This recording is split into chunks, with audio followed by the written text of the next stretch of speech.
ہرات اور قدیم تاریخ کا چولی دامن کا ساتھ رہا ہے۔ کسی زمانے میں اس کی خوبصورتی ضرب المثل تھی۔ ایک پرانی کہاوت کے مطابق خراسان ایک صدف تھا جس میں ہرات ایک آب دیدہ موتی کی طرح چمک رہا تھا۔ 1340 ہجری میں ابن بطوطہ کا یہاں سے گزر ہوا تو اس نے اپنے سفر نامے میں لکھا، پھر ہمارا شہر ہرات میں ورد ہوا۔ یہ خراسان کے تمام شہروں میں سے زیادہ آباد ہے۔ خراسان کے شہر بڑے بڑے ہیں جن کی تعداد 4 ہے۔ ان میں 2 یعنی ہرات اور نشاپور آباد ہیں اور 2 یعنی بلخ اور مرو ویران پڑے ہیں۔ قدیم تاریخ میں اس علاقے کو آریہ یا آریانہ یعنی نسل آریہ کا مسکن کہا جاتا تھا، جو بعد میں بگڑ کر ہری ہو گیا اور پھر ہرات کے نام سے مشہور ہوا۔ شہر کے جنوب میں ہری رود یعنی دریائے ہری اب تک اسی نام سے پکارا جاتا ہے۔ 327 ہجری قبل مسیح میں سکندر اعظم نے اسے آرتکونا کا یونانی نام دیا اور اس کے بالمقابل ایک نیا شہر سکندریہ آباد کیا۔ فرشتہ کی تاریخ کے مطابق 651 میں حضرت عثمان رضی اللہ تعالیٰ عنہ کے گورنر عبداللہ بن امیر کے ہاتھوں ہرات فتح ہوا اور ایران کی مسلم سلطنت کا ایک حصہ قرار دیا گیا۔ ان دنوں یہاں کی اکثر آبادی حضرت زرتشت کی پیروکار تھی۔ غزنوی سلطانوں اور سلجوق ترکیوں کے بعد یہ شہر خوارزم کے سلطانوں کے زیر نگین آ گیا۔ اس دور میں ہرات خوبصورت عمارات اور زمین کی زرخیزی کی وجہ سے مشہور ہوا۔ ایران اور توران کی خونریز جنگوں کے باوجود ہرات کی خوشحالی میں کوئی فرق نہ آیا اور یہ ایک ایسا اہم تجارتی مرکز بن گیا جہاں سمرقند، بخارا، دہلی اور دمشق سے آتی ہوئی عظیم شاہراہیں آپس میں ملتی تھیں۔ ایک تاریخی دستاویز کے مطابق 1219 ہجری میں ہرات میں 12,000 دکانیں، 1.5 لاکھ رہائشی مکانات، 350 مدرسے، 6,000 حمام، سرائے، پنچکیاں اور درجنوں شاہی محلات تھے۔ یاقوت نے اسے خراسان کا امیر ترین اور سب سے بڑا شہر قرار دیا۔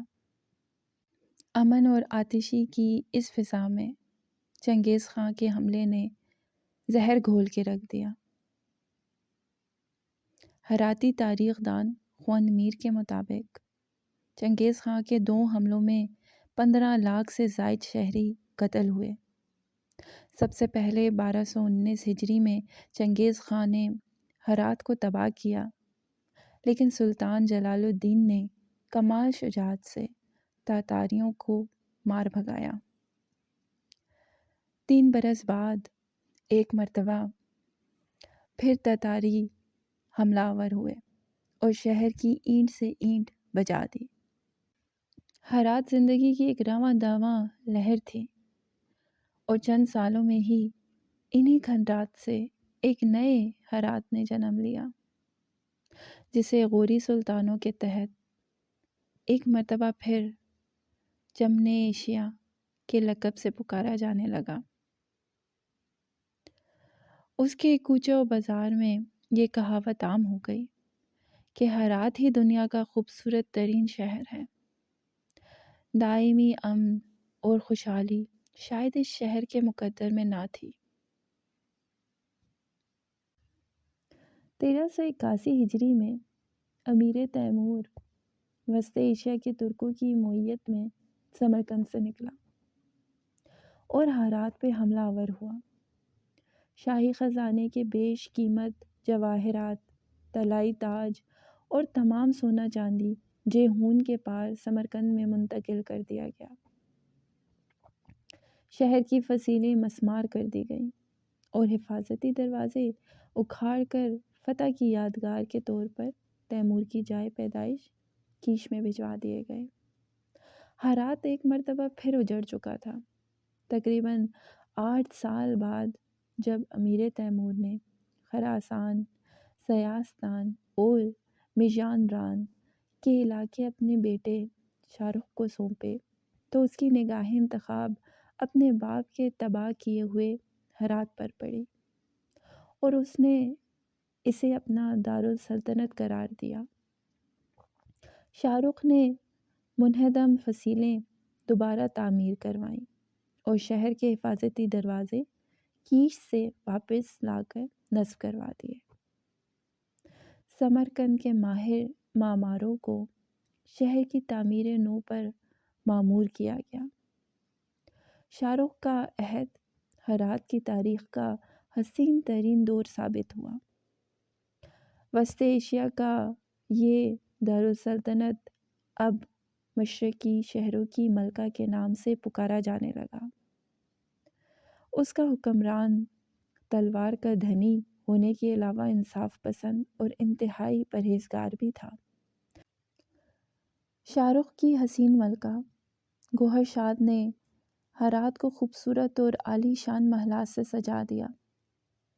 آج شہر سے باہر ایک لکدک صحرا میں اس حسین ملکہ کے مقبرے کے کھنڈرات بکھرے پڑے ہیں۔ مقبرے کے شکستہ گنبد کی دیدہ زیب نیلی اینٹیں خراساں کی تپتی دوپہر میں چمکتی ہیں تو ویرانے میں نیلگوں رنگوں کی لہریں ابھرنے لگتی ہیں۔ شاہ رخ کی وفات کے فوراً بعد اس کے بیٹے اور شاہی خاندان کے متعدد شہزادوں کے درمیان تخت کے لیے خانہ جنگی شروع ہو گئی، جس میں سلطان حسین مرزا فتح یاب ہوا اور 1470 ہجری میں تخت نشین ہوا۔ حسین مرزا کو سائنس کے علاوہ فنون لطیفہ سے بھی بے حد دلچسپی تھی۔ اس کے دربار میں شاعروں اور مصوروں کو غلبہ حاصل تھا۔ بہزاد ان میں سے ایک تھا۔ 1505 ہجری میں سلطان حسین مرزا فوت ہو گیا۔ ہرات کی شہرت اور خوبصورتی اس نقطے پر آ کر ٹھہر گئی۔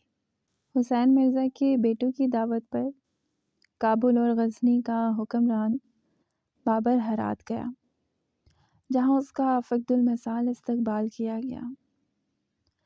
تذکرہ بابری کے صفحات میں بابر کی ہرات سے بے پناہ وابستگی پائی جاتی ہے۔ اس کا بیٹا ہمایوں شیر شاہ سوری سے شکست کھا کر ہندوستان سے فرار ہوا تو اسے ہرات میں ہی پناہ ملی۔ اس کے بعد ہرات کا شاندار دور بتدریج تنزل پذیر ہوتا گیا اور اس کی شہرت کا سورج گھنا گیا۔ آج کا پرانا ہرات چند قدیم عمارات، کچے مکانات اور غلیظ بازاروں پر مشتمل ہے۔ البتہ شہر کے نواح میں گورنمنٹ کے دفاتر، ایئرپورٹ اور نئی آبادیاں جدید تہذیب کی مظہر ہیں۔ اہل ہرات کو اپنے تیموری عہد سے بے حد لگاؤ ہے۔ ملکہ گوہر شاد کی خوبصورتی، حسین مرزا اور شاہ رخ کی شجاعت کی داستانیں خراسانی لوک گیتوں میں ڈھل چکی ہیں۔